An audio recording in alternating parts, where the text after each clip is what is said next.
Morning. कैसे हैं आप सब? आई होप आप सब बहुत अच्छे होंगे और एकदम मज़े में होंगे। तो फ्रेंड्स, अभी जो मैंने ब्लॉग डाला था उसमें आपने देखा ही होगा कि श्याम की मैंने एमआरआई वगैरह कराई। डॉक्टर ने बोला था तो करानी थी, बहुत मुश्किल से करा पाए। एक बार हमने इसको दवा दी, सुलाने की कोशिश की, ये सो भी गया। पर जैसे ही श्याम के पापा इसे एमआरआई कराने के लिए अंदर ले गए, ये 3-4 मिनट लेटा रहा और इसकी एकदम नींद खुल गई। आधे से ही एमआरआई कराना बंद करके इसको बाहर निकाला गया, क्योंकि ये जग गया था, करवट लेने लगा था इस वजह से। फिर ऐसे ही करते करते ये रात में जब दोबारा दवा दी, काफ़ी घंटे का, 4-5 घंटे का गैप होने के बाद में, तब ये जाके 11 बजे के समथिंग गहरी नींद में सो गया। और 12 बजे के करीब इसकी एमआरआई दोबारा हुई। तब तो ये आराम से लेटा रहा था, क्योंकि ये गहरी नींद में जा चुका था। तब जाके हम लोग रात में दीदी के घर 1 बजे करीब, 1-1:30 बजे करीब घर पहुँचे थे। इतना देर हो गया था। अब कराना तो था ही, दिन तो जैसे पूरा गया ही था। हम लोग बस यही सोच रहे थे, अब जब दिन पूरा निकल ही गया है, जैसे तैसे रात में तो सोएगा ही। और फिर अगले दिन ग्वालियर दोबारा गए, डॉक्टर को दिखाया, जो एमआरआई की रिपोर्ट वगैरह थी। और आप लोग सोच रहे होंगे श्याम को क्या प्रॉब्लम है क्या नहीं। तो श्याम को प्रॉब्लम ये है कि वो, जैसे कि आप लोगों ने नोटिस किया है, कई सारे मैंने हर वीडियो में भी कमेंट भी देखती रहती हूँ। काफ़ी सारे मेरे लिए कमेंट आते हैं कि श्याम बोलता नहीं है दीदी, श्याम को बोलते हैं वीडियो में, जैसे देखा नहीं है तो आप लोगों को तो लगेगा ही। तो ये सच है कि श्याम बोलता नहीं है, बहुत कम बोलता है। और ऐसा है कि मतलब अपने मन से उसे जो बोलना हो तो बोलने को वो सब बोल लेता है, पर अपने मन से बोलता है, मतलब अपनी मनमानी पे रहता है। अब जैसे कि हम ज़बरदस्ती अगर बोलवाने की कोशिश करें कि नहीं वो बोले, तो वो रिपीट नहीं करेगा। जैसे मैं बार बार बोलूँ, उसका मन होगा तो वो खूब बोलेगा। ऐसे तो वो अल्फ़ाबेट बोल लेता है, 1 2 3 बोल लेता है। मतलब मन होगा, कोई पोयम उसके दिमाग में आ गई वो बोल लेगा। और जब कोई नहीं कहेगा कि पोयम सुनाओ तो नहीं सुनाएगा। मतलब, और जैसे हम बुलाते हैं तो अटेंशन नहीं देता, कम देता है अटेंशन। आई कांटेक्ट वगैरह तो करता है, अटेंशन नहीं देता है। और जिसमें वो सुनता सब है कि मुझे बुलाया जा रहा है, पर वो इग्नोर कर देता है, उतनी टाइम इग्नोर करके चला जाता है। मन होगा तो आ भी जाएगा। और बिल्कुल ये है कि हर बार बुलाने पे अटेंशन नहीं देता है वो। और पहले मैं यही सोचती थी नॉर्मली है, उम्र के हिसाब से जैसे जैसे वो बड़ा होगा सब ठीक हो जाएगा। पर एक मन में चिंता मेरे शुरू से रही है कि मैं सोचती थी कि श्याम की उम्र के हिसाब के जो बच्चे हैं, श्याम की उम्र वाले, वो काफ़ी चंचल हैं, काफ़ी बोलते हैं, खूब अटेंशन देते हैं, उनके माँ बाप बुलाते हैं, कोई भी घर का बुलाए, और खूब खेलते भी हैं बच्चों के साथ में। ये बच्चों के साथ में मैं छोड़ती हूँ, बहुत कम खेलता है।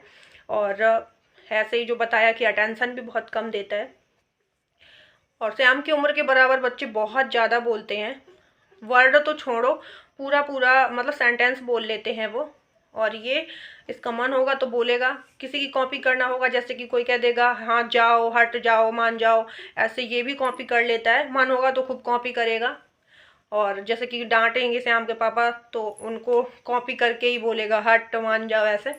तो लेकिन मर्जी होगी तब, बिना मर्जी के वो कुछ नहीं बोलता है।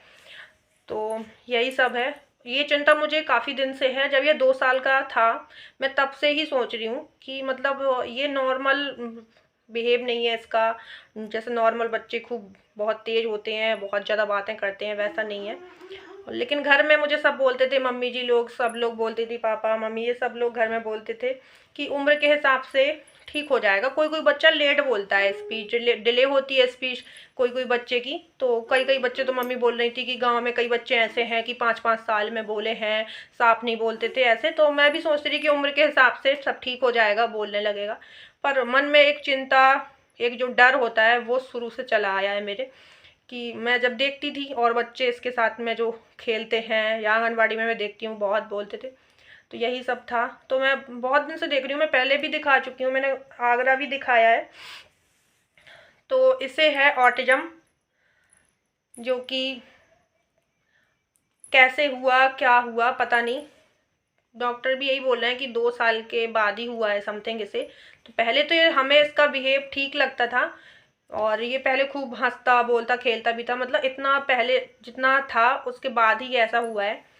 और अभी भी मर्जी से चलता है, बोलने को वो सब बोल लेता है, जो बुलवाना हो वो बोल लेगा। पर वही है कि वो अपनी मनमर्जी करता है।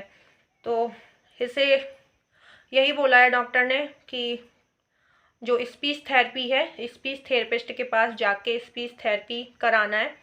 और इसको स्पीच थेरेपी कब तक चलेगी कब तक नहीं चलेगी ये तो अभी कोई क्लियर नहीं है, पर पता चलेगा।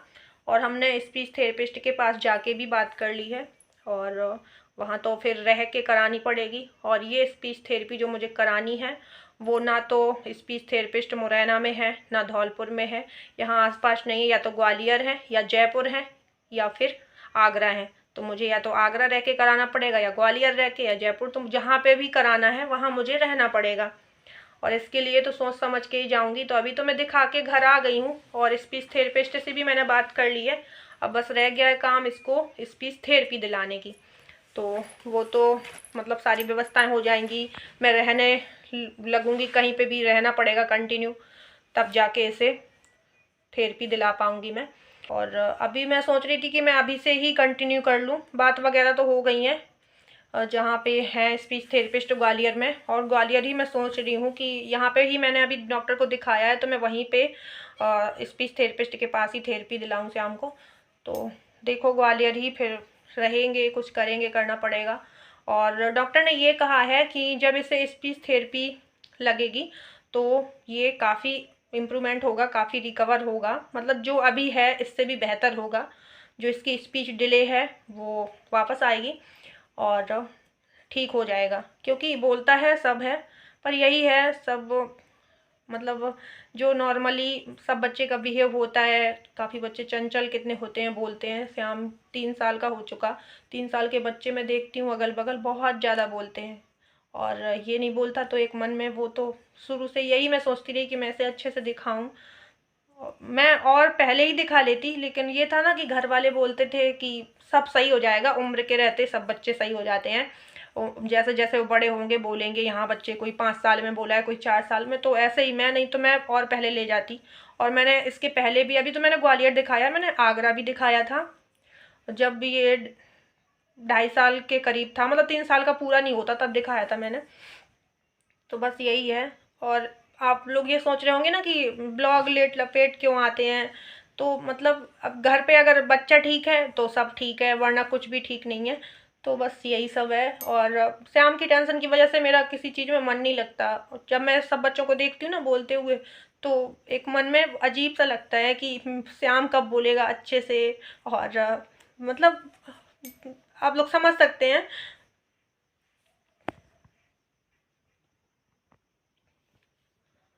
तो बस यही है। और ये बात ना मैं आप लोगों को पहले भी बता सकती थी, पर एक मन में वो रहता था मैं बताऊंगी, सब ऐसे सोचेंगे कि श्याम बोल नहीं पाता ये वो, तो ये इसी वजह से।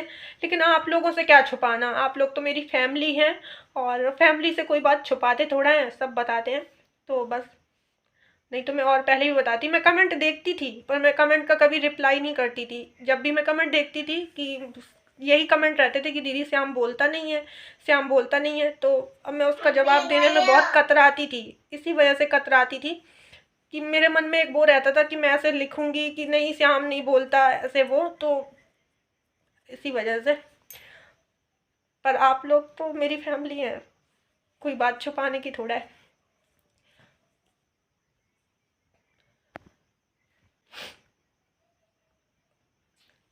तो बस आप लोगों से यही रिक्वेस्ट करती हूँ, श्याम के लिए ढेर सारी दुआ प्रार्थना कीजिए कि वो जल्दी से जल्दी अच्छा हो, जैसे नॉर्मल बच्चे बिहेव करते हैं वैसा ही रहे।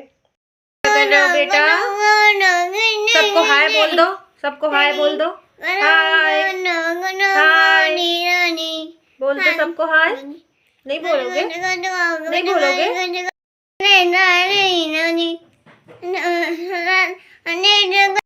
और डॉक्टर को दिखाना तो जैसे ज़रूरी था ही, मैंने श्याम को पीडियाट्रिशियन को, न्यूरोलॉजिस्ट को भी दिखाया। और डॉक्टर को दिखाए बिना पहले ही मुझे श्याम के सिम्टम देख के पता चलते थे, जैसे कि किसी एक एक्टिविटी को बार बार दोहराना, कोई पोयम बार बार बोलना या कोई वर्ड बार बार दोहराना, अटेंशन ना देना। ये सारे लक्षण देख के मुझे लगता था कि इसे ऑटिज़म है, और मैं इसे डायरेक्ट स्पीच थेरेपिस्ट के पास थेरेपी के लिए ले जा सकती थी। पर बिना डॉक्टर की सलाह के सही नहीं है। इस वजह से हमने डॉक्टर को भी दिखाया और ये उन्होंने भी बोला है। आज का ब्लॉग यहीं पे करते हैं एंड। मिलते हैं आपको अगले नेक्स्ट ब्लॉग के साथ में।